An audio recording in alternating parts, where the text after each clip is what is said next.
सम्बुद्धस्स नमो तस्स भगवतो अरहतो सम्मा सम्बुद्धस्स बुद्धं शरणं गच्छामि धम्मं शरणं गच्छामि संघं शरणं गच्छामि द्वितीयंपि बुद्धं शरणं गच्छामि द्वितीयंपि धम्मं शरणं गच्छामि द्वितीयंपि संघं शरणं गच्छामि तृतीयंपि बुद्धं शरणं गच्छामि तृतीयंपि धम्मं शरणं गच्छामि तृतीयंपि संघं शरणं गच्छामि पाणातिपाता वेरमणि सिक्खापदं समादियामि अदिन्नादाना वेरमणि सिक्खापदं समादियामि कामेषु मिच्छाचारा वेरमणि सिक्खापदं समादियामि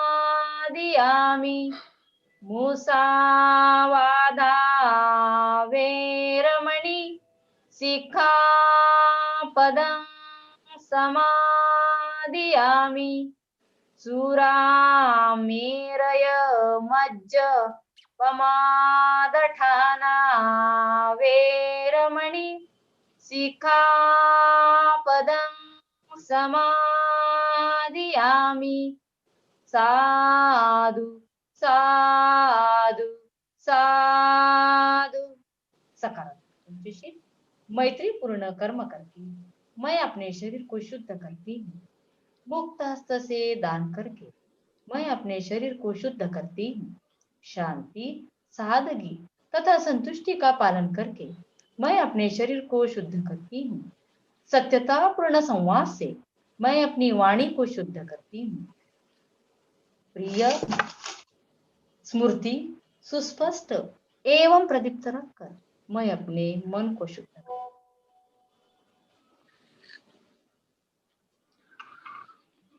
बहुत बहुत धन्यवाद धम्मचारिणी सम्यका जी। आप सबको पुनः आप सबका स्वागत। और भाइयों और बहनों, ये लगभग हमारा 18 तारीख से तो 1 तारीख तक बीच की कुछ अवकाश देते हुए ये धम्मचरी अकूपा का मैंने एक प्रवचन मालिका का आयोजन किया। बहुत ही अनोखे विषय है ये। कोई मतलब जनरली जो हम धम्म सुनते हैं उससे थोड़ा सा हटके है। और आपने देखा होगा कि पहला जो प्रवचन हुआ 21वीं सदी के बोधिसत्व, जो बहुत ही अलग तरीके से उन्होंने प्रस्तुत किया। दूसरा हमने 20 तारीख को बुद्ध धम्म और आज की यानी अभी ये जो पर्यावरण है उसको एक बौद्ध होने के नाते कैसा समतोल रखना।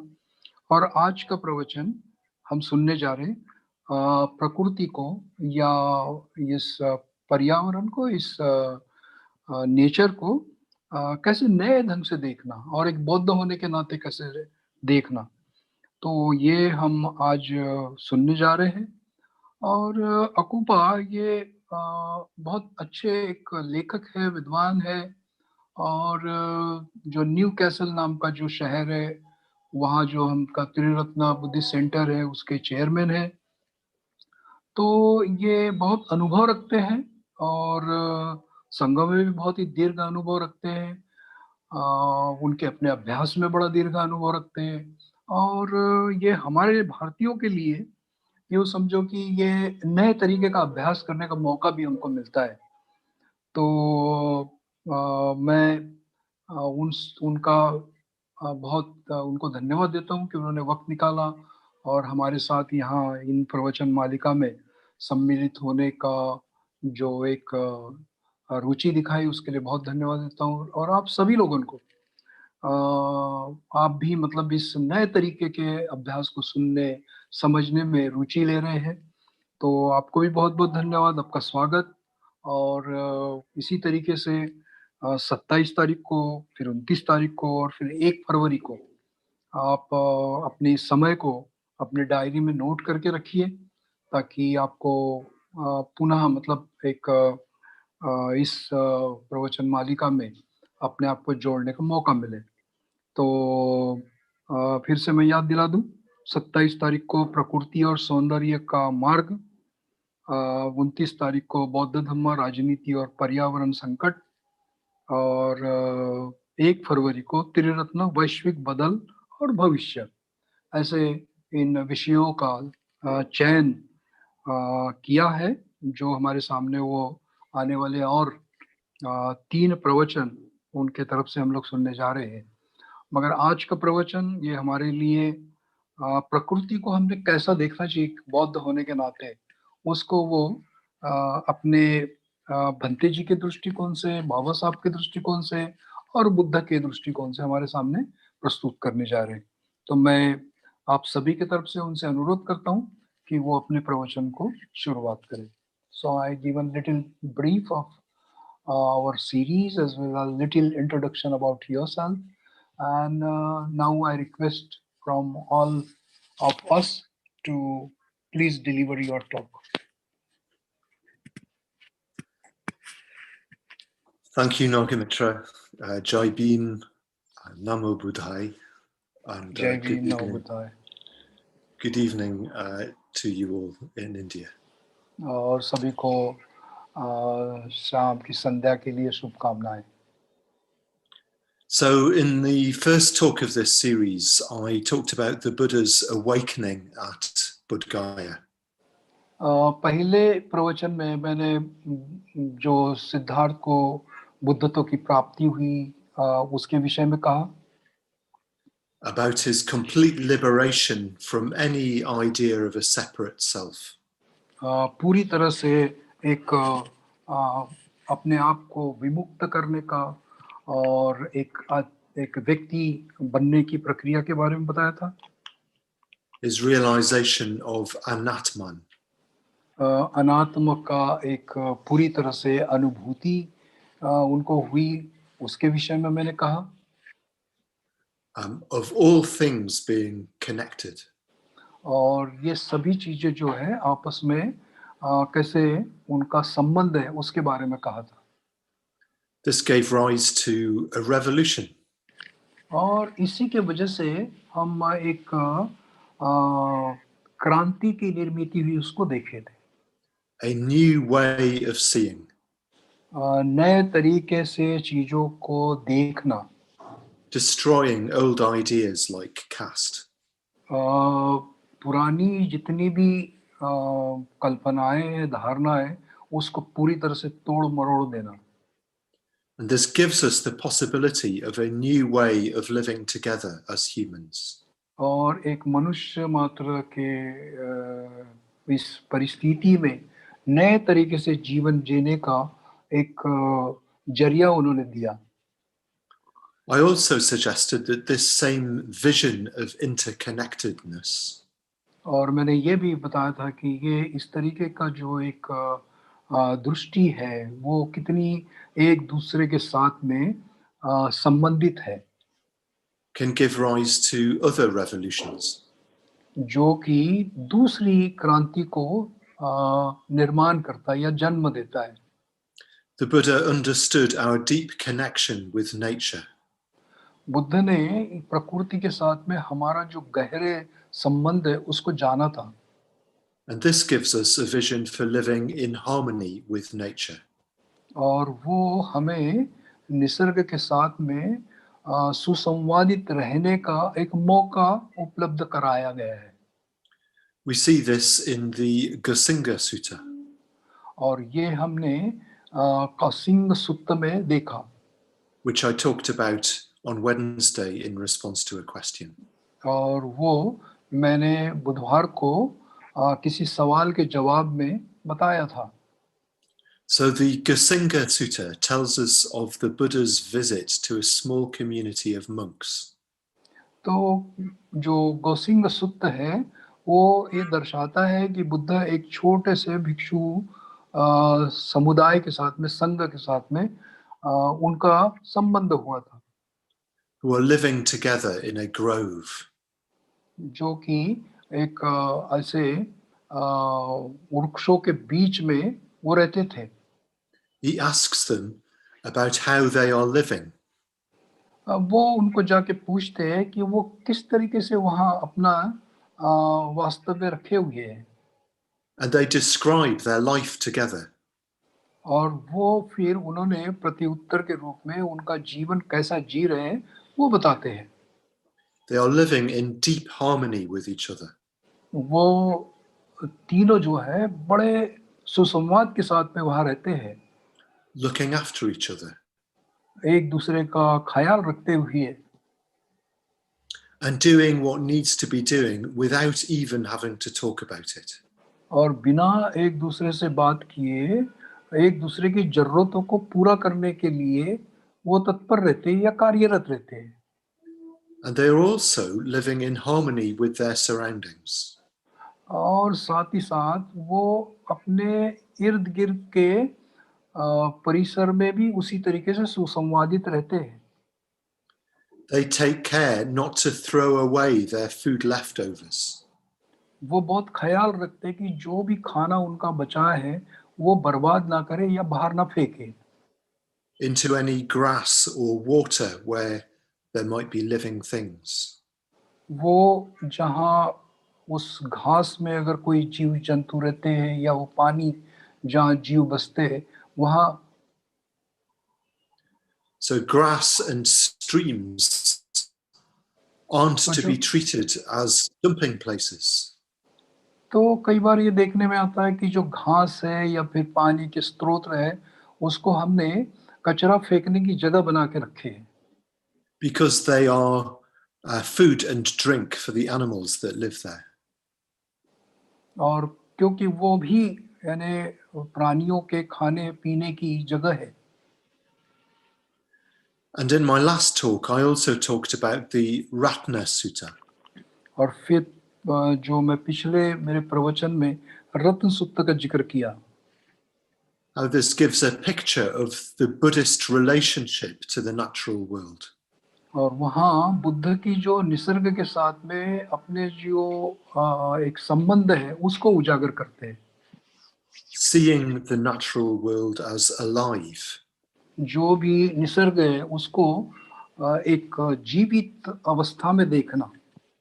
Having an attitude of loving kindness and respect. वो एक तरीके से उनके प्रति आदर और उनके प्रति स्नेह को दर्शाता है।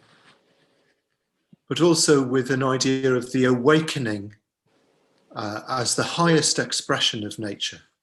और एक तरीके से हमारे उनको एक आदर्श के रूप में बहुत ही ऊंची ऐसी अवस्था में देखना।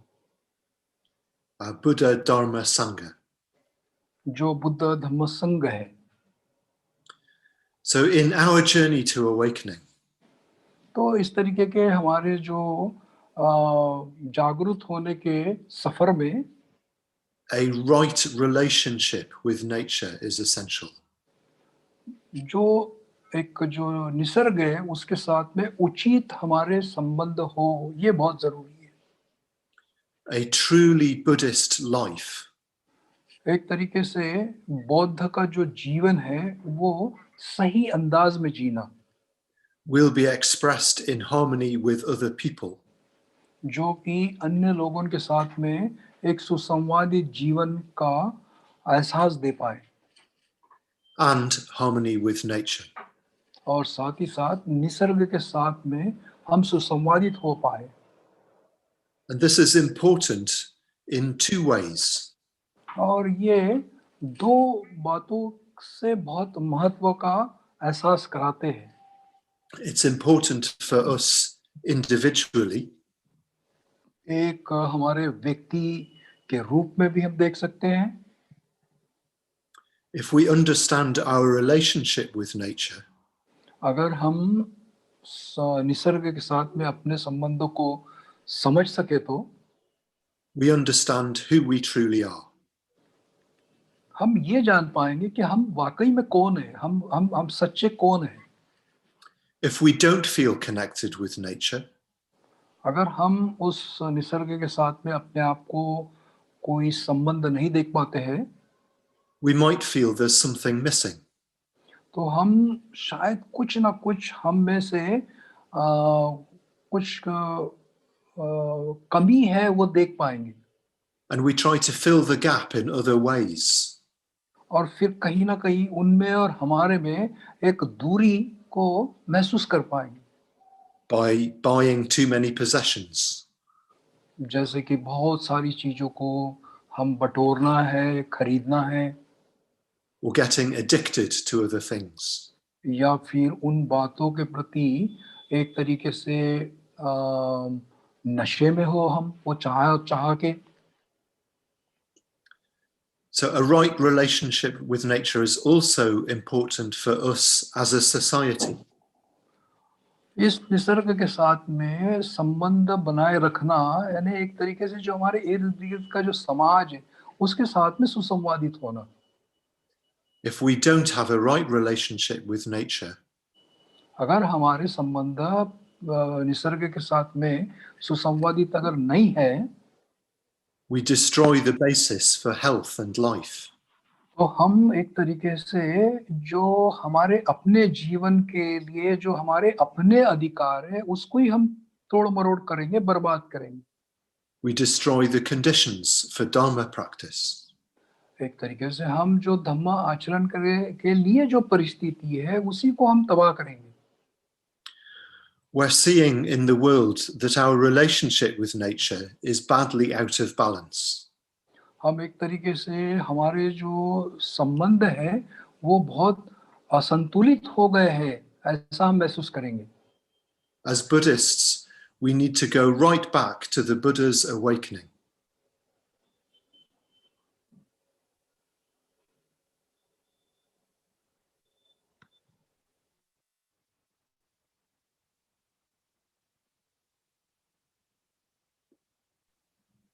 नागमित्र आवाज येत नाही आहे। He's frozen. Yes, network problem.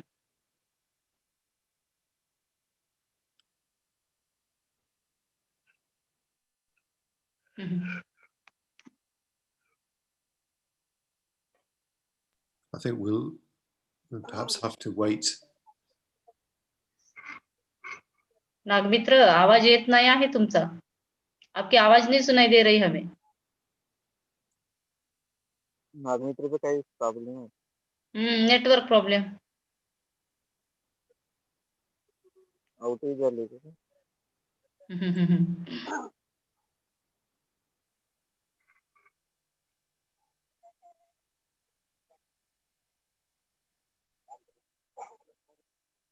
नागमित्र out झाले होते ना त्यांनी का?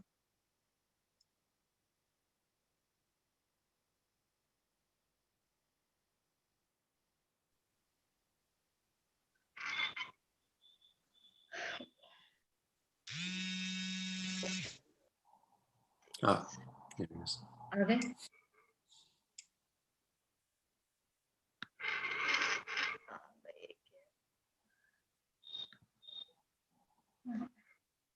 आ गए नागमित्र। आवाज नहीं आते। आए क्या नागमित्र? हाँ नागमित्र आए लेकिन उनकी आवाज नहीं आ रही ना। ते त्यांना हे करा, अनम्यूट करा त्यांना। हो एक मिनिट। यस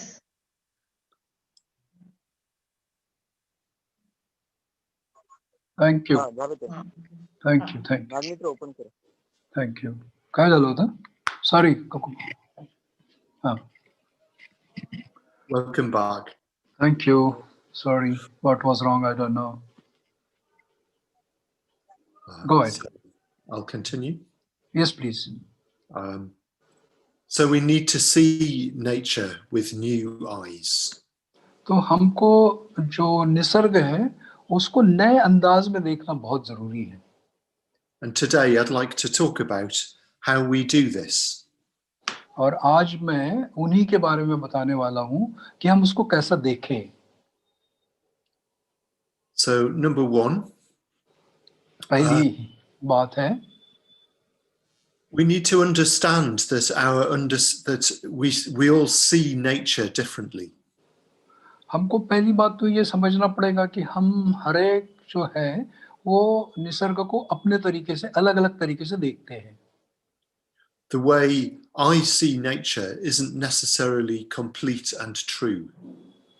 जिस तरीके से मैं निसर्ग को देखता हूँ वो पूर्ण देखता हूँ या पूरा सत्य देखता हूँ, ऐसा नहीं है। So Bhante Sangharakshita tells the story तो बंदे संरक्षित जी एक कहानी बताते हैं of a conversation he had with a Nepalese friend.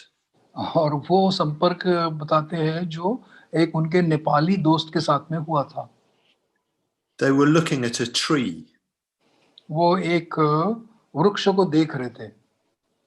Sangharakshita was admiring the tree, saying how beautiful it was. और वो उस वृक्ष की प्रशंसा कर रहे थे, कितनी खूबसूरत ये कितना खूबसूरत वृक्ष है। But his friend's reply was, मगर उनके मित्र का जो देखने का उनका अनुभव वो बता रहे थे, yes, there's enough firewood there for a whole winter.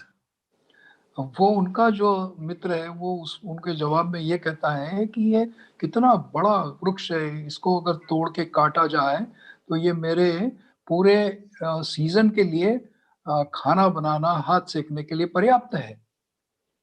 So one person was seeing the tree as something of beauty. तो एक व्यक्ति उस वृक्ष की खूबसूरती को उजागर कर रहा था।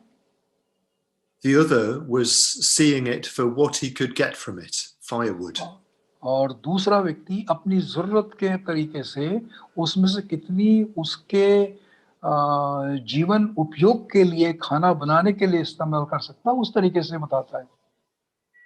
And it's the same for all of us. और ये हम सभी के लिए ये जरिए हो सकते हैं। We all have our own way of seeing nature that comes from our own experience. हम अपने सारे खुद के अनुभूति के माध्यम से हम निसर्ग को देखते हैं। For example, I was brought up in a city. तो मैं अपने बारे में कहूँ तो मेरा जो कुछ भी मैं बड़ा हुआ हूँ वो शहर में हुआ। My understanding of wild animals and trees will be less than someone who was brought up on a farm or in the countryside. तो जो व्यक्ति किसी देहात में या जंगल में पैदा हुआ, बड़ा हुआ, तो उसकी दृष्टि में जो जंगल के प्राणी है या प्राणी जीव है उनको देखने के नजरियों में फर्क होगा। As a society, we often see nature as a resource. हम बहुत बार निसर्ग को एक इस तरीके से देखते हैं कि वो हमारी कोई साधन संपत्ति है Or somewhere to dump things. या फिर वो उपयोग की बात है और उसको वही मतलब रखी हुई या उसको रखने की बात करते हैं। Forests for firewood. जैसे कि मान लो जंगल है, वहां से जो जलाऊ लकड़ा लेना है उस तरीके से देखते हैं। The earth for minerals. और जो जमीन है उसमें से खनिज उत्पन्न हो जाए, हमको खनिज मिल जाए, उस दृष्टि से देखते हैं। The air to pollute with car exhaust fumes. ये जो हवा है उसको हम अपने मतलब दूषित करने में अपनी इस तरीके से देखते हैं। Rivers and oceans as place to dump our plastic. और जो पानी के स्रोत है या नदियां है उसमें अपन अपनी मतलब जो प्लास्टिक है उसको फेंकते हैं। So we've come to think of nature as infinite. तो हम कई बार निसर्ग को यानी अमर्याद रूप में देखते हैं। We think we have endless resources. हम ये सोचते हैं कि ये जो साधन है ये अमर्याद है, Endless space to pollute, ये अमर्याद ऐसे जगह है जिसको हम पूरी तरह से दूषित कर सकते हैं। we're now learning that that is deluded. हम अभी ये जान पा रहे हैं कि ये हमारी एक तरीके से नासमझी है। So we need to see that the way we see nature isn't necessarily true. तो जिस तरीके से हम निसर्ग को देखते हैं वो देखने का हमारा तरीका उतना सच नहीं है। Only then can we begin to see with new eyes. और तब जाके हम समझ सकते हैं और नए तरीके से हम चीजों को देख सकते हैं। So the second step is to Okay. have contact with nature. तो दूसरा जो हमारा कदम है वो है कि हम निसर्ग के साथ में अपने कैसे संबंध रखें। As Buddhists, it's good to spend time meditating in nature. एक बौद्ध होने के नाते हमने निसर्ग के साथ में निसर्ग में जाकर ध्यान साधना करने में समय बिताना चाहिए And reflecting on the Dharma while in nature. और इस तरीके से निसर्ग के उस खुले में जाकर धम्म पर चिंतन करना चाहिए। It's very traditional advice in Buddhism to go to the foot of a tree. और बुद्ध धम्म में बहुत बार इस तरीके से उपदेश किए जाते हैं कि जाइए और वृक्ष के उस बूंदे के पास में बैठिए Or go to a wild place to meditate.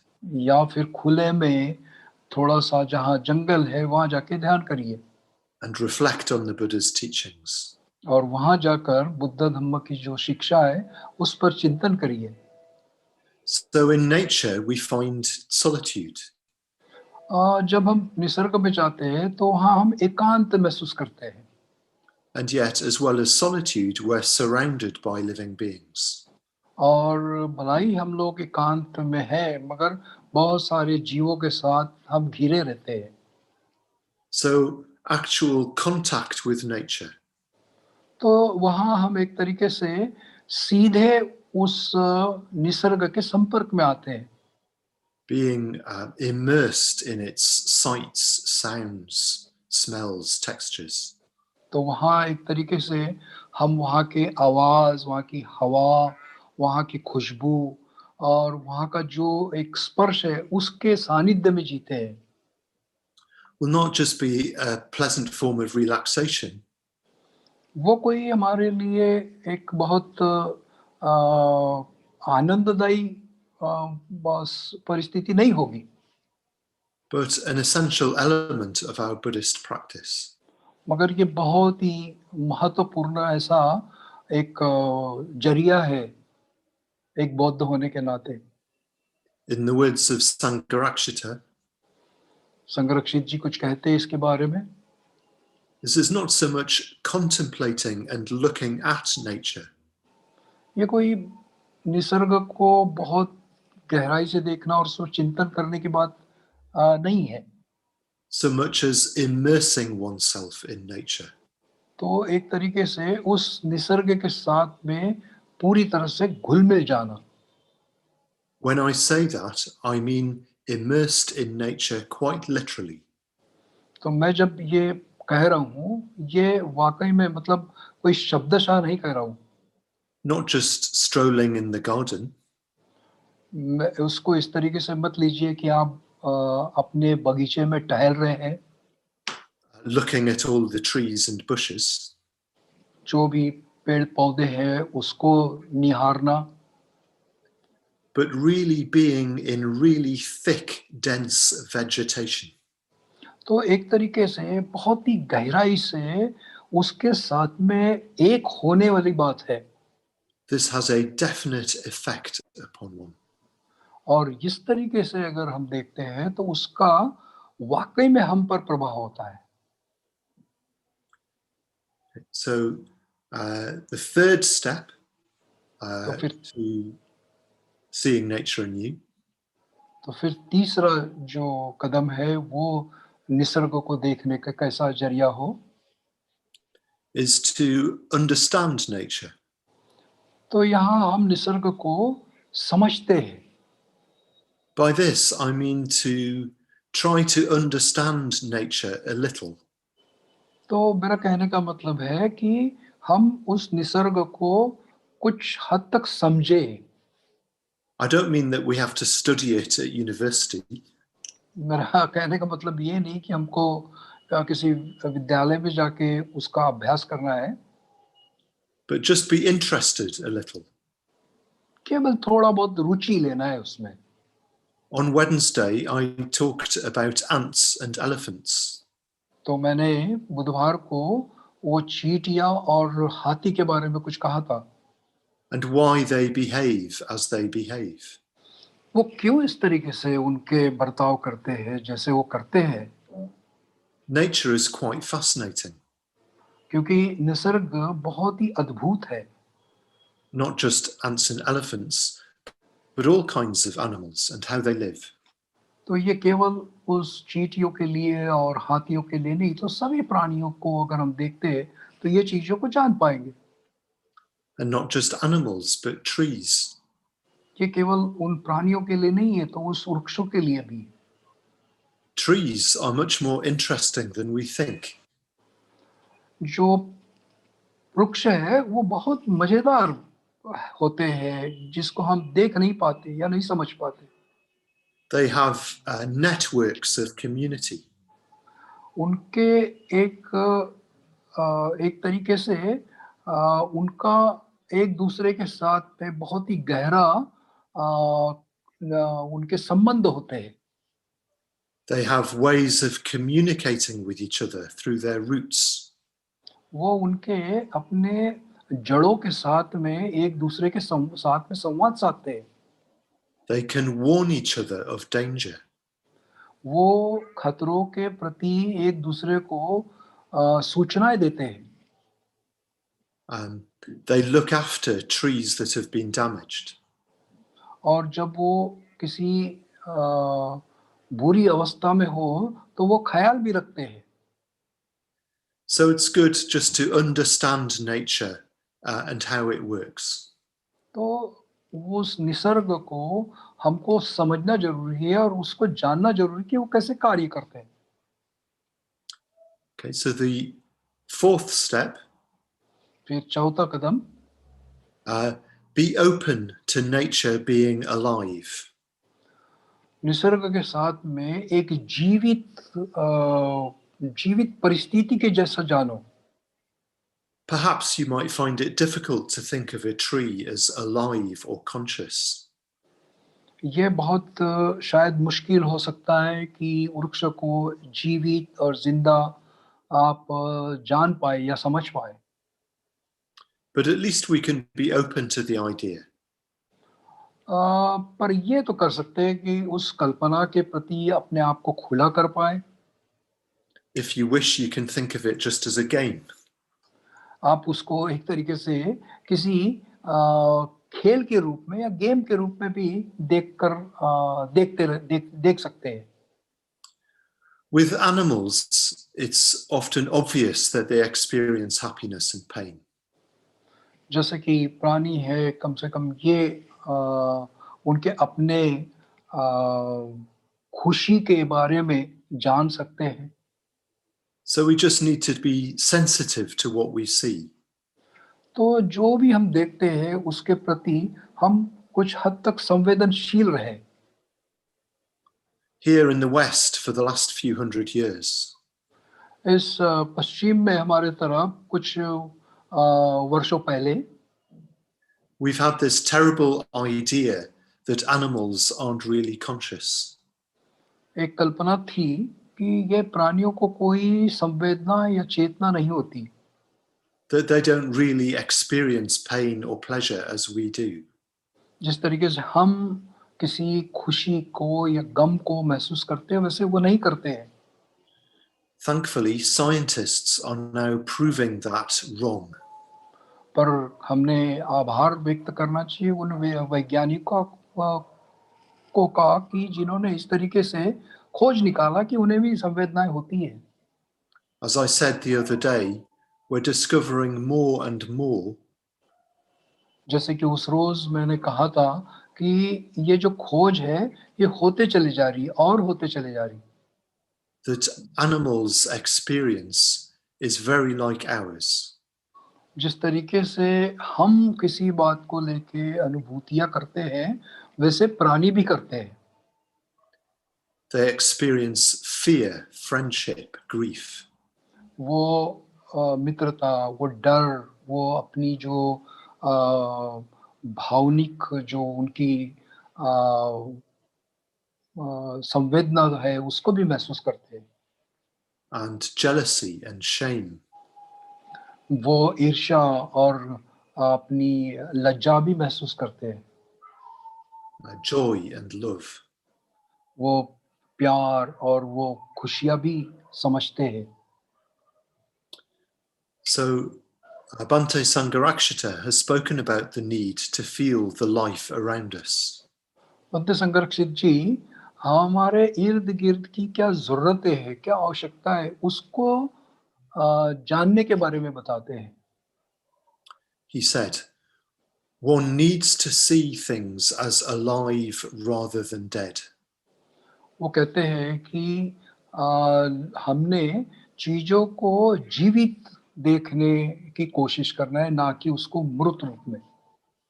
It's as though when one experiences more life within oneself, अगर उस तरीके से देखते हैं तो जितना जीवन हम अपने में देखते हैं उतना जीवन वहां भी होता है। one feels the life in other things. एक व्यक्ति दूसरे वस्तुओं में, परिस्थितियों में जीवन देख सकता है। Even so-called inanimate things, dead things. उनमें भी मतलब उस बड़े से लकड़े के कुंदे में और उन मरी हुई वस्तुओं में भी You feel that everything is alive. आप महसूस कर सकते हैं कि हर एक वस्तु जीवित है। That the universe is alive. ये जो विश्व है वो जीवित है। You feel that it is alive because you are alive yourself. आप जीवित तभी देख सकते हैं क्योंकि आप उनमें जीव देखते हैं और आप भी जीवित है। You have empathy with what is alive. आपको वो जीवन के प्रति की संवेदनशीलता होती है। So Sangharakshita then goes on to talk about the Pali suttas. और संरक्षित जी उसको बताते हुए पाली सुत्त का भी जिक्र करते हैं। Often in the Pali canon, you see mention of nature spirits. आपको जब भी पाली सुत्त का आप पठन करते हैं तो आपको निसर्ग में जो एक चेतना है उसका जिक्र होता है। Tree spirits or water or sky spirits. वहाँ आप वृक्षों में चेतना, पानी में चेतना, इस तरीके की बातें देखते हैं। And sometimes these are dismissed as false and unscientific. और कभी-कभी हम उसको गलत धारणाएं है करके नजरअंदाज कर देते हैं। But Bhante says we should take these seriously. मगर भंते कहते हैं कि इनको सबको हमने गंभीरता से देखना चाहिए। That nature has a quality of consciousness. क्योंकि निसर्ग में उस चेतना का एहसास होने की होती है। He's talked about his experience of seeing a very old, very big tree in New Zealand. वो न्यूजीलैंड में एक बहुत बड़े वृक्ष को देखते हुए अपना अनुभव उजागर करते हैं। He said, standing in front of this tree, वो कहते हैं कि जब मैं उस वृक्ष के सामने खड़ा हुआ, I really felt that this tree was alive. तो मैंने ऐसा अनुभव किया कि वाकई में ये वृक्ष जो है वो जीवित है, not just alive in the usual way, तो वो कोई मतलब सर्वसामान्य रूप से जीवित है वैसा नहीं देखता हूं मैं। it was alive almost like a sort of being. तो वो जैसे कि एक जीवित व्यक्ति होता है, उस रूप में वो वृक्ष है, A sort of presence. जैसे कि मानो वो वास्तविक है, वर्तमान में है। I could really feel not that there was a sort of spirit in the tree lurking amongst the branches, तो मैं केवल मतलब उस वृक्षों की जो डालियां है उसके बीच में इस तरीके की कोई चेतना है वैसा नहीं देखा, but that the tree was a spirit. मगर पूरा जो वृक्ष है वो एक चेतना के रूप में मैंने देखा। I actually felt this. मैंने वाकई में उसको महसूस किया। It seems quite extraordinary experience. It seemed quite an extraordinary experience to तो be in ये contact. तो ये एक तरीके से एक अद्भुत ऐसा आया हुआ अनुभव वो देखते हैं, To be in contact with something which was alive and so big. जैसे कि जो बहुत जीवित है और बहुत विशाल है। So that was Sangharakshita. तो वो संरक्षित जी बताते हैं। So this doesn't mean that we need to worship nature spirits. तो इसका मतलब ये नहीं है कि वो जो जो वृक्ष की चेतना है उसकी पूजा करते बैठे। Sangharakshita also talks about a spiritual understanding of nature as a realm of suffering. तो वो इसी चेतना को कहीं ना कहीं वो ये भी बताते हैं कि ये हमारे दुखों को जानने का एक जरिया भी है। This consists in seeing nature as she really is. और इस तरीके से अगर हम देखते हैं तो तब हम वाकई में निसर्ग को सही मायने में देखेंगे। Nature is the wheel of life, Nisarga ये भवचक्र है, not as a picture painted on a wall, ये कोई मतलब जैसे कि दीवार पे वो चित्रित किया हुआ चित्र नहीं है, but as a living, perpetually recurring process, तो a living process that goes on. तो ये एक तरीके की हमारी जीवित प्रक्रिया है जो हमारे सामने प्रपंच के रूप में खड़ी है। So that's the fourth step. The fifth step is loving kindness to nature. तो ये चौथा कदम था। पांचवा कदम है कि हमने उस निसर्ग के साथ में मैत्री करना चाहिए या फिर उनके साथ में करुणा भरा व्यवहार करना चाहिए। So if we want to see nature as the Buddha saw nature, तो निसर्ग को जैसे बुद्ध ने देखा वैसा हमने देखना जरूरी है। even just a little, थोड़ी मात्रा में क्यों ना हो, then we need to work on our state of mind. तभी हम अपनी मानसिक अवस्थाओं पर काम कर सकते हैं। So let's say you've gone into a forest to meditate. तो मान लीजिए कि आप किसी एकांत में जंगल में जाके ध्यान करते हैं, Or you found a tree to sit under.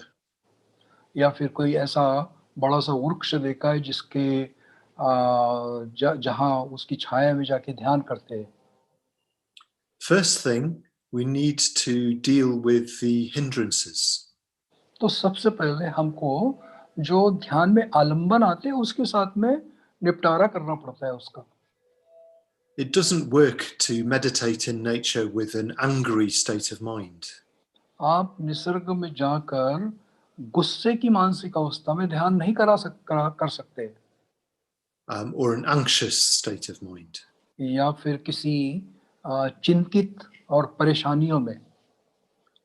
And it doesn't work if we're grasping after a particular experience. या फिर किसी विशेष अनुभूति को प्राप्त करने की उस लालच में। So we need to be able in meditation to work with these hindrances. तो हम निसर्ग में उस ध्यान साधना को करते हुए वो उस अवस्था को महसूस कर सके। We need to come to a state where we're happy just to be meditating. हम ध्यान साधना उस जगह बैठकर केवल आनंदित रहकर ही ध्यान साधना कर सकते हैं। Enjoying the meditation. एक तरीके से उस ध्यान साधना का हम आनंद ले रहे हो। Then we can begin metta bhavana. तब हम वाकई में मैत्री भावना का अनुभव ले सकते हैं। And we can use the approach to the metta bhavana that I talked about the other day. और फिर मैत्री भावना का हमने उसको किस तरीके से कार्यान्वित करे जिसके बारे में मैंने पिछली बार बताया था। And it's based on Dr. Ambedkar's slogan, liberty, equality, fraternity. और ये बाबा साहब के जो 3 बहुत ही महत्वपूर्ण ऐसे बातें हैं, विषय हैं जो समता, स्वतंत्र, बंधुत्व को उजागर करते हैं। So first, the loving kindness of liberty. तो उस जो हम मैत्री करते हैं उसको हम स्वतंत्रता के रूप में देखें। So we might say, let all living beings in this place be free. तो ऐसा कर सकते हैं हम कि इस निसर्ग में रहने वाले सभी प्राणी जो है वो स्वतंत्र हो। I respect the fact that this is their place. मैं उनकी ये जगह है उसको मैं बहुत सम्मान करता हूँ। That they also have a right to their place on the earth. उनको भी पूरा अधिकार है इस धरती पर जीवित रहने का। The second stage of the metta bhavana, equality. तो दूसरा जो चरण है मैत्री भावना का जहाँ हम समानता की बात करते हैं। So we might say, just as I wish myself well, I wish all the living beings in this place well. जैसे कि मैं अपने बारे में अच्छा भावना करता हूँ वैसे ही यहाँ इर्द गिर्द में जितने भी जीव रहते हैं उनको भी मैं उसी तरीके से समझूं। And we can radiate metta to all the beings in that place. और उस जगह पे हम एक तरीके से हमारी मैत्री भावनाओं का जो एक बहुत ही विधायक ऐसा भाव है वहाँ तक वो हम प्रसरण करें। And then in the third stage of the metta bhavana, fraternity. और जब तीसरे चरण में जब जाते हैं तो वहाँ हम अपने भाईचारा या बंधुत्व की बात करते हैं। We might reflect that I and all of these beings are part of a community. तो जैसे मैं और ये सारे यहाँ रहने वाले जो जीव हैं वो एक समुदाय, एक समाज है। We are connected. हम एक दूसरे से बहुत संबंधित है। Together we're part of the family of life on earth. हम एक तरीके से इस धरती पे रह रहा पूरा एक परिवार है। And from that reflection, a desire to protect those beings might arise. और उस भावना के वजह से उन जीव मात्रों की रक्षा करने का भाव उत्पन्न होता है। So then we can just sit there patiently. और फिर उसके बाद हम बड़े शांति के साथ में वहाँ बैठे, not expecting anything.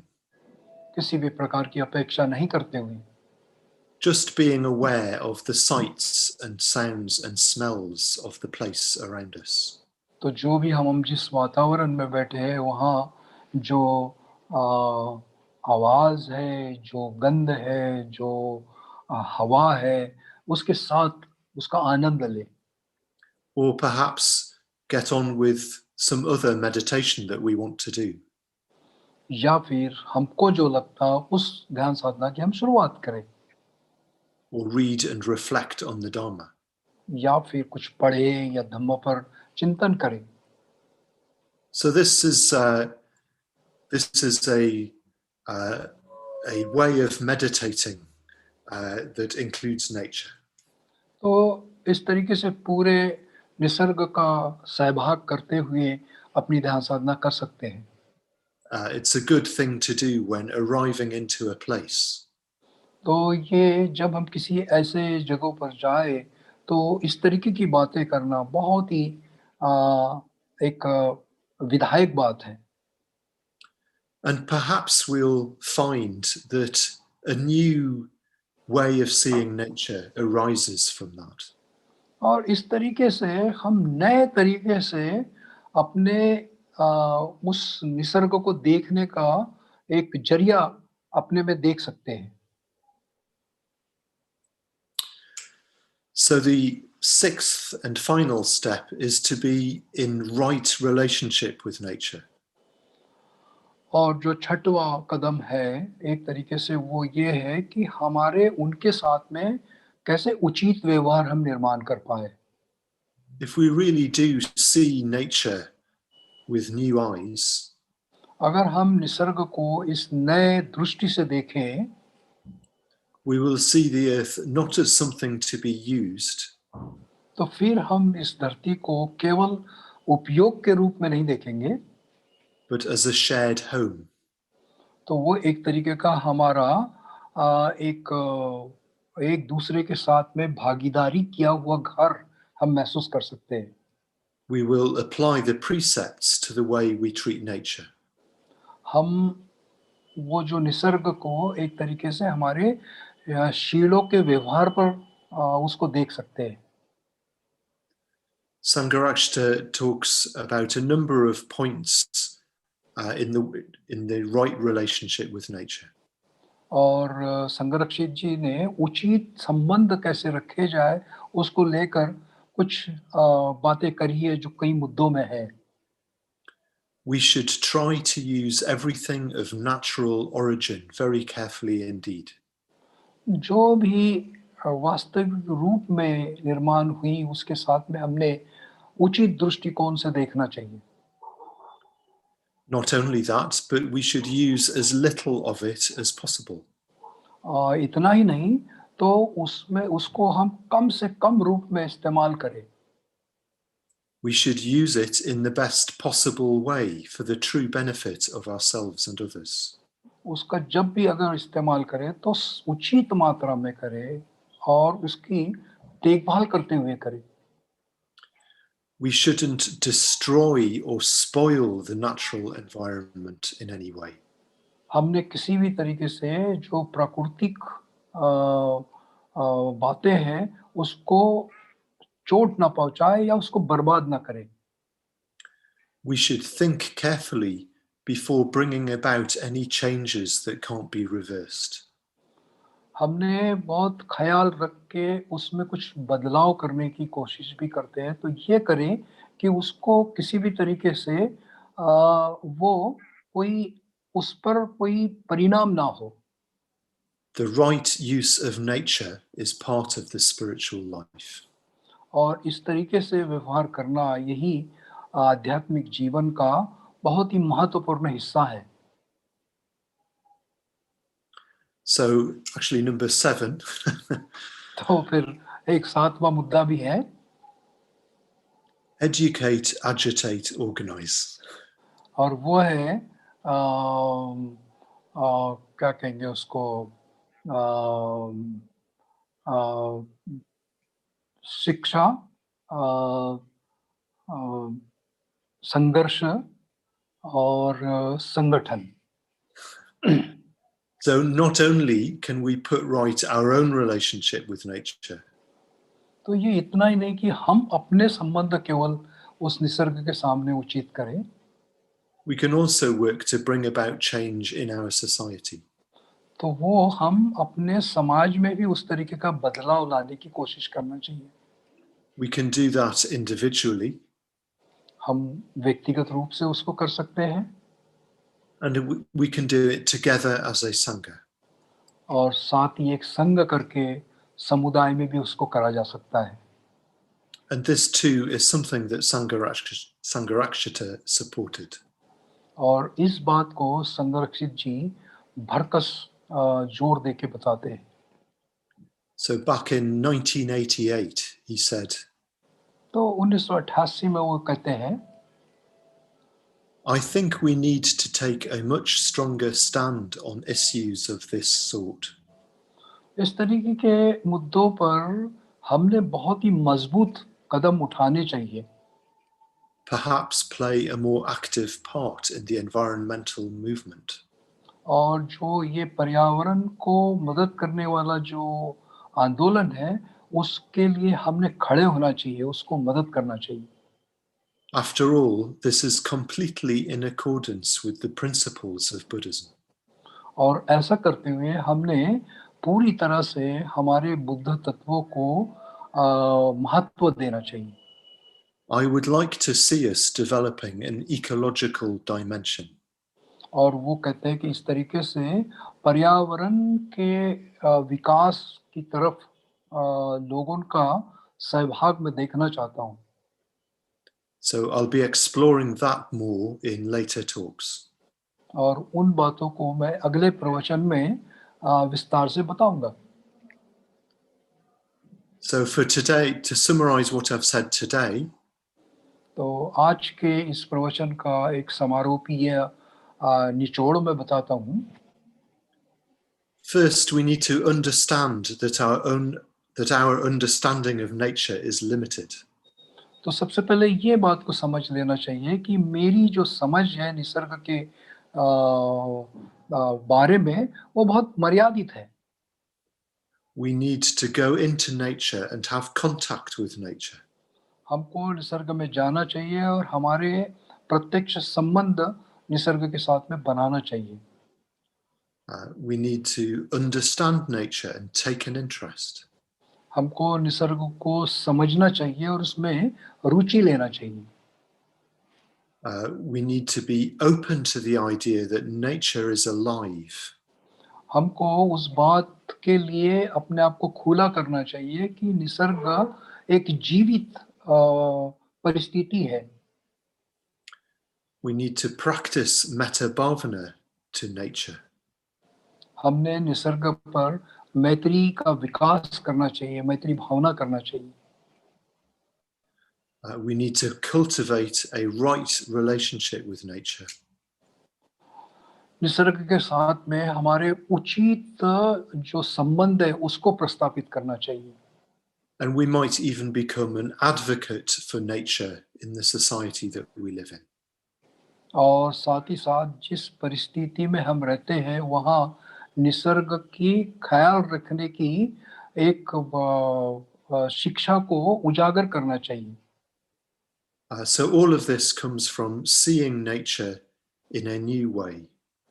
ये उन सारे मुद्दों के साथ आता है कि हम निसर्ग को नए अंदाज में देखें. Perhaps just a little more towards how the Buddha saw nature. जैसे बुद्ध ने निसर्ग को देखा था, हम शायद थोड़े उस दृष्टि से चीजों को देखें. That's all. Thank you. Jai Bhim. Jai Bhim. Thank you. So it was really brilliant talk, and it was very, very inspiring and moving, and quite new approach to see things in the connection of Buddhism. So I really appreciate and thanking to you, and like to open for the question and answer if people have. So I'm really very happy for that. So भाइयों और बहनों, बहुत ही खूबसूरती से उन्होंने इस पर्यावरण के साथ निसर्ग को कैसे देखे, अपने आप को एज अ बौद्ध होने के नाते इनके बारे में देखे और उसका कितना हमको लाभ होने वाला है, और बहुत ही खूबसूरती से उन्होंने उजागर किया. आपने सभी ने सुना है, मैं उन बातों को नहीं दोहराऊंगा. और आपके सामने अभी मंच है, जो भी बातें आपको पूछना चाहते हो उस संबंध में आप खुले हैं, आप उनसे सवाल कर सकते हैं.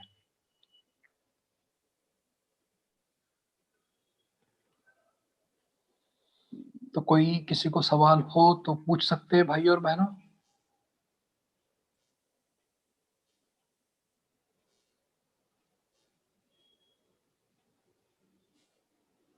I think you explained so well, so that's so brilliant. I don't think there would be any question, but let's see if anybody wanting to know more. Yes, Ravi. Haji Ravi.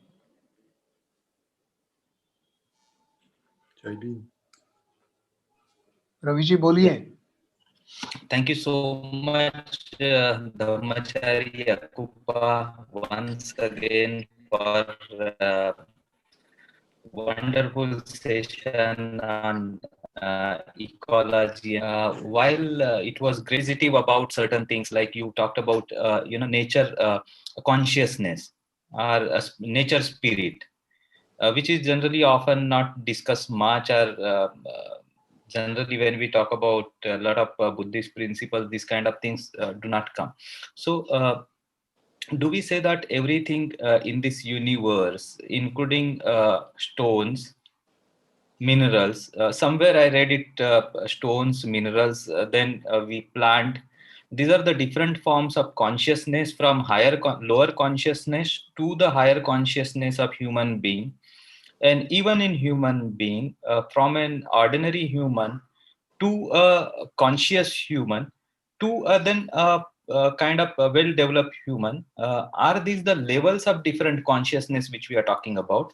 That's number one I wanted to ask. Also, I was little, I was trying to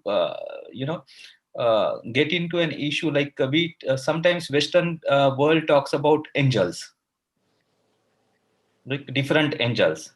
So when they talk about different angels, Raphael, these, that, the different angels for different purpose, Michael, Raphael, so on. So are these angels also part of kind of nature consciousness or nature spirit? Very interesting. अनुवाद करिए. Thank Sir, you. अनुवाद करिए. Let him translate, please. और धन्यवाद, धन्यवाद धम्मचारी अकुप्पा जी, एक बार आपने और बहुत ही खूबसूरती से पर्यावरण और बुद्धिज्म जैसे विषय को बहुत ही अच्छे से हमें समझाया है. आपका खूब खूब पुण्यानुमोदन. जब आप एक ये निसर्ग चेतना की बात कर रहे थे, तो मेरे मन में कुछ सवाल आ रहे थे कि जैसे वृक्ष की चेतना की बात हो रही थी, तो वैसे ही पत्थर में चेतना, मिनरल्स यानी मिनरल्स की चेतना, और फिर दूसरे प्राणियों की चेतना, फिर इंसान एक मनुष्य मात्र की चेतना, मनुष्य में भी एक साधारण मनुष्य की चेतना और एक जागरूक मनुष्य की चेतना. तो ये जो चेतना की हम बात कर रहे हैं, तो ये चेतना का ये एक स्टेप्स वाइज या कुछ ऐसे चढ़ते क्रम में ये चेतनाएं है क्या?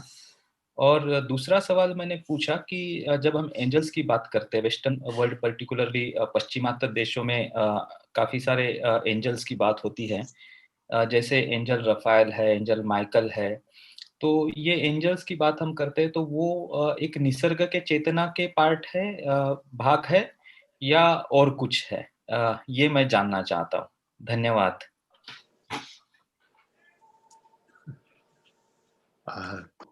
So it's in the end, I don't know. अगर मैं बताना चाहूँ तो मैं वाकई में इसके बारे में कुछ नहीं जानता हूँ. It's all more, it's kind of speculation and being open to ideas. ये एक तरीके के अंदाजे हैं और कहीं ना कहीं अपने आप को नई कल्पनाओं के लिए खुला रखने वाली बात है. Certainly, Bhante Sangharakshita did talk about the livingness even of things like stones. तो संरक्षित जी भी ऐसे ही, मतलब जैसे कि जीव मात्र के बारे में बात करते हैं, और पत्थरों में भी इस तरीके से जीव होने की बात कहते हैं. I think he said once that It's perhaps a bit more difficult to think of plastic as alive. वो एक बार ऐसा कहते हैं कि जो प्लास्टिक है उसको जीवित देखना ये बड़ा मुश्किल बात है। But perhaps even that as well. मगर ऐसे ही कुछ बात हो सकती है।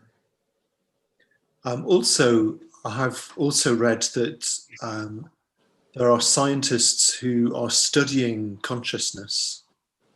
और मैंने ऐसा भी पढ़ा कि कुछ वैज्ञानिक हैं जो चेतना के बारे में पढ़ाई कर रहे हैं, Who also believe that consciousness is a quality of everything in the universe. और वो इस तरीके का विश्वास करते हैं कि चेतना एक तरीके की कुछ गुण विशेषता है।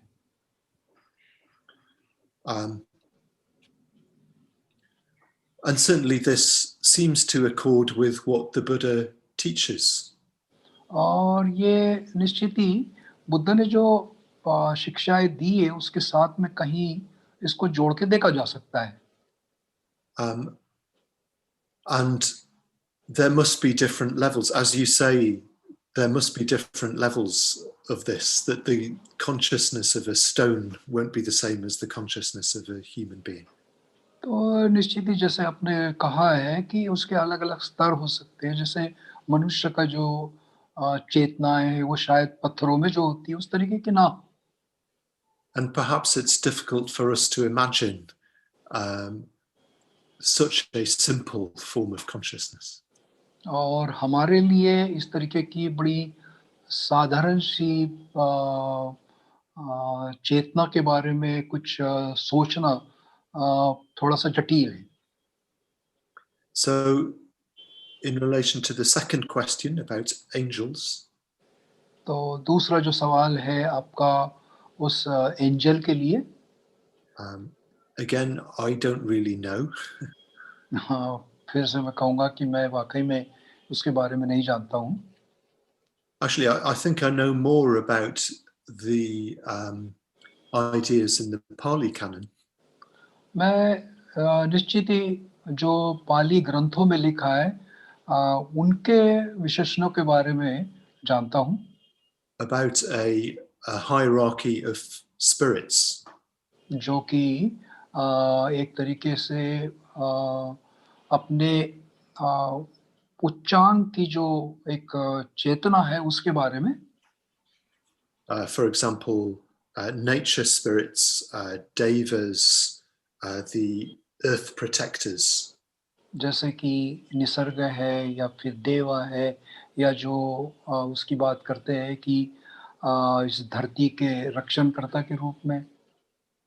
And I don't know whether I would take that literally or not.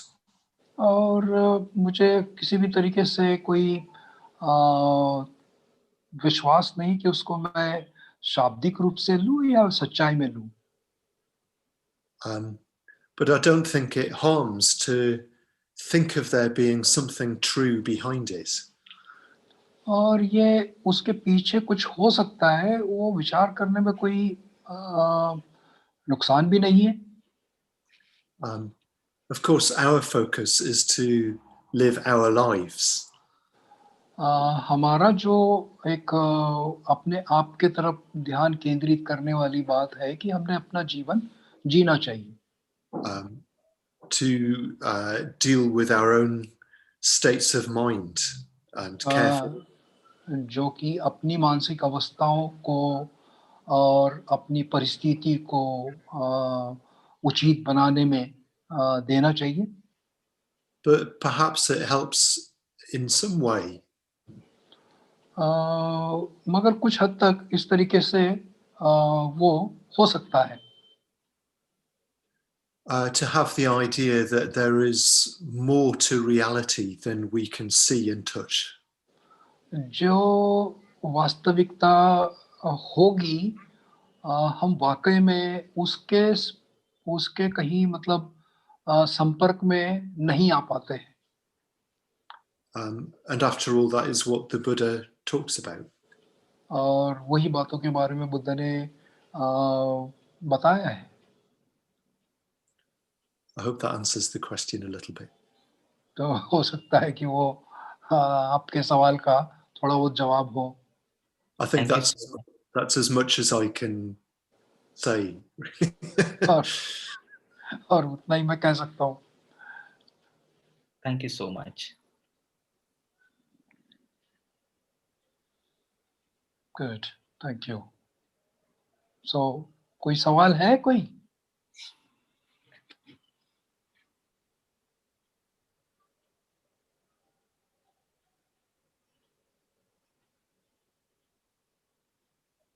I don't see any question. So No, I have a small question. If I can ask one more. ask please. Yes. Suppose if we try to link our entire consciousness and the obstacles for developing our consciousness, which is sensitive to ecology, environment, and particularly with reference to the first circle of Bhava Chakra, then which animal tendencies out of these three animals which represent the first circle would you think that is the biggest obstacle for developing our ecological or environmental consciousness? I don't understand. Which inner circle? Okay, so I was trying to refer to wheel of life.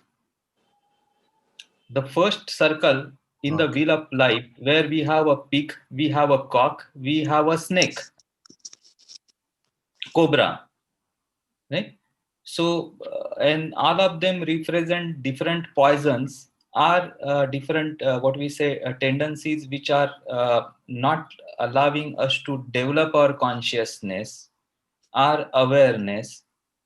So, to develop a kind of consciousness which is sensitive to ecology, environment, uh, which of the poison needs to be removed first, whether it is kind of pig, which is ignorance, or which is a cock, which is greed, or the snake. Which one I think is needs to be removed first to become better ecologically sensitive? Translate करिए sir. धन्यवाद. मुझे अगर अनुमति है तो और एक छोटा सा सवाल मेरे पास है. हम लोग पर्यावरण के लिए अपनी चेतना जब जागरूक करने की बात कर रहे हैं, तो उसी संदर्भ में मैं पूछना चाहता था कि हमारी पर्यावरण से संबंधित चेतना और भवचक्र, ये दोनों को अगर हम जोड़ने की बात करते हैं, तो भवचक्र में जो पहला सर्कल है, पहला जो वर्तुल है, जो सबसे अंदर का है, जिसमें तीन विषयों के बारे में 3 प्राणी दर्शाए गए हैं, जिसमें एक है मुर्गा, दूसरा है सूअर और तीसरा है सांप.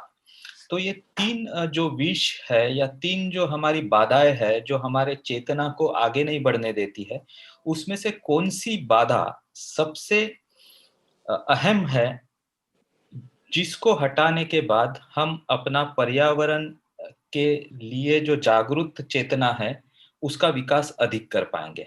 धन्यवाद. My first thought was to think that greed is the main thing. मेरे दृष्टि से मैं देखूं तो हमारी जो एक लोभ की प्रवृत्ति है, उसको हमने पहले समाप्त करना चाहिए.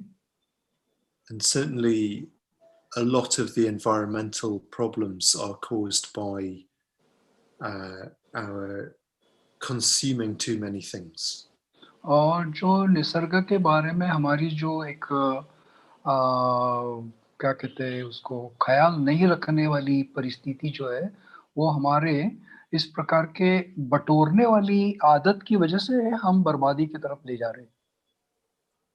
But really, I think I would say ignorance. और मैं दूसरा ये भी देख सकता हूँ कि मतलब जो अज्ञान है, वो भी इसका बड़ा रोल अदा करता है. I think that we just have done a lot of things without understanding that actions have consequences. हम बहुत सारी चीजें ऐसी करते हैं जो हम ख्याल ही नहीं रखते कि मैं जो करूँगा उसके परिणाम भी होते हैं। We haven't understood the law of karma and karma vipaka. और हम जो कर्म विपाक का जो मुख्य सिद्धांत है वो भी हम समझ नहीं पाते हैं। Which I think is why I would emphasize the need to really go back to nature and see more clearly. और उसी वजह से मैंने बड़े जोर दे के ये बताने की कोशिश करी कि हमने निसर्ग में जाना चाहिए और उस दर्श निसर्ग में जाकर उसका अनुभव लेना चाहिए। We need to see it as a complex system. वो एक तरीके से हमने उसकी जटिलता को समझने की कोशिश करना चाहिए। And then we need to do something different. और फिर हमको अलग तरीके से कुछ बात करना ज़रूरी है। Does that answer your question? तो क्या जवाब हुआ आपका? Thank you. Thank you. और कोई है? Yes, can I ask one question? अरे It's वाह, Nagaketu here.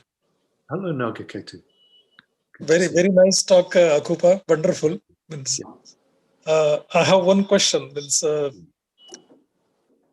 in order to be more aware about nature, means our relationship with the sixth element should be rethought, or it should be revolutionized. Means we should think more clearly about or deeply about six elements.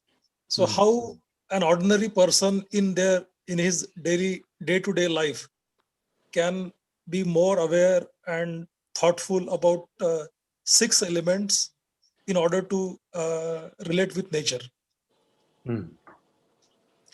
मैंने सवाल पूछा कि अगर पर्यावरण या निसर्ग के साथ हमारे जो संबंध है उसे बेहतर बनाना है तो जो 6 धातु है, पृथ्वी, आप, तेज, वायु, आकाश, विज्ञान, तो इसके साथ हमारा जो संबंध है, हमारा जो विचार है, उसमें परिवर्तन आना चाहिए। तो रोजाना जिंदगी में, आम जिंदगी में एक सर्वसाधारण व्यक्ति इन 6 धातु के बारे में खास तौर से पर्यावरण को लेकर कैसे जागरूक रह सकता है या फिर कैसे सोच सकता है? Good. One immediate answer that comes to mind is to think about what we eat and drink. तो तुरंत आपके सवाल के जवाब में मेरे मन में ये ख्याल आया कि हम क्या खाते हैं और क्या पीते हैं। We can think in very general terms about everything we eat is coming from the earth. हम एक सर्वसामान्य विचार करते हैं कि जो भी हम खाते हैं वो धरती से उगता है। We just borrow it from the earth, then give it back. तो वो एक तरीके से हमने उधार लिया होता है और वो देना है। Likewise, everything we drink is borrowed from the rivers and the oceans. और जैसा कि हम पानी पीते हैं वो भी एक तरीके से जो झरने हैं, नदियाँ है, वहाँ से हमने उधार लिया होता है। So that my body is really part of the earth, and it's part of the cycle of water on the earth. तो मेरा जो एक शरीर है वो धरती है, पानी है, उसका हिस्सा है। And we can also think about this in very particular ways. और उसको भी हम एक विशेष रूप से विचार करना चाहिए। I haven't done this, but I've thought of one day trying to make a list. मैंने ऐसा किया नहीं, पर ऐसा सोचा कि एक यादी बनाऊं चीजों की। of everything that I've eaten or drunk that day. उस दिन मैंने क्या खाया और क्या जो पिया है, And just try and imagine where that's all come from. और उसका मैं चिंतन करूँ कि ये सब चीजें आई कहाँ से. So even just today, and I'm only halfway through my day here. तो जैसे कि आज मैं मतलब मेरा जो दिन है वो आधा हो चुका है, बीत चुका है. I know that I've eaten oats, walnuts, almonds, other crops, water. तो मैंने जैसे मतलब जो भी फल खाए, जो भी कुछ ड्राई फ्रूट्स खाए और पानी भी था उसमें.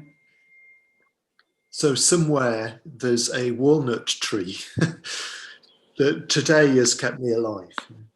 तो ये जो बातें हैं जिसके वजह से मैं अभी जीवित हूँ. And a field of oats and some almond trees. तो ये जो एक ओट्स खाया या फिर जो आलमंड की जो पेड़ है वहां से ये फल मिले हैं.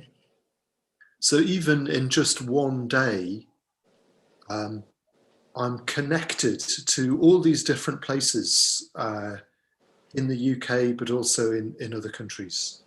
तो आज के इतने ही खाने से मैं इस इंग्लैंड की जो चीजें हैं और जो बाहर की चीजें हैं उनके साथ में मेरे संबंध आए. And this gives me a strong feeling of connection. और ये सोच मुझे बहुत गहरे मेरे जो उनके साथ में संबंध है उसका एहसास कराती है. And also gratitude to all the people who've grown that food and picked it and transported it. और साथ ही साथ उन तमाम लोगों का जिन्होंने इसको उगाया, बोया और तोड़ा और यहाँ तक पहुँचाया. So it makes me feel very connected. और इस वजह से मुझे इन सभी के साथ में बड़े गहरे संबंध अनुभव होते हैं. So that's just one example, but you could also think about the air that you've breathed. ये एक उदाहरण था, मगर जैसे हम हवा अपने जीवन जीने के लिए लेते हैं, How in every breath that we take, हर एक जो सांस हम भरते हैं, we are part of the atmosphere. हम ये पूरे निसर्ग के हिस्से के रूप से ग्रासित करते हैं. We dependent on clean air. हम शुद्ध हवा पर निर्भर हैं. So this is very humbling. ये बहुत ही हमारे अपने आप को एक विनम्र करने वाली बात है. And it makes me feel part of connected to something bigger. और इस तरीके से मैं अपने आप को एक विशाल रूप से जुड़ा हुआ महसूस करता हूँ.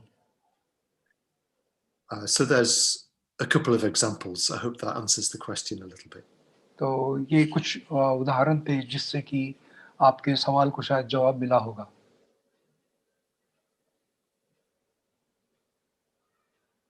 Good. और कोई सवाल भाइयों बहनों?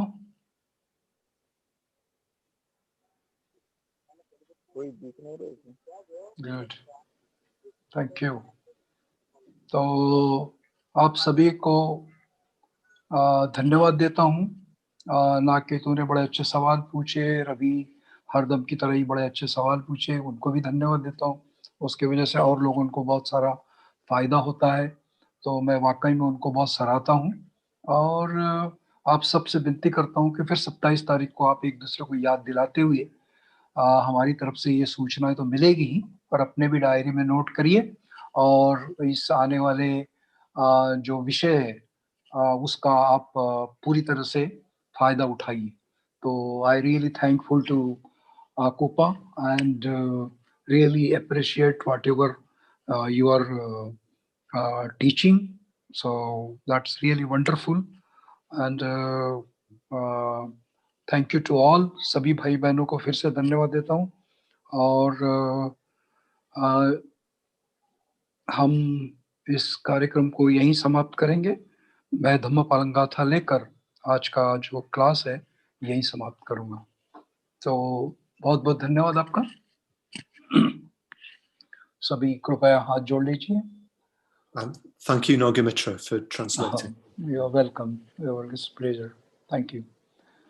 Sab papa karanam kusala upasampada sachita paryodapanam etam buddhana sasanam dhammang chare sucharitam natang ducharitam chare Dhammachari sukham seti asmi loke paramicha natavata dhammadharo yavata bahubhasati yocha pampi sutmanam dhammam kayena passati Save Dhammadharo Hoti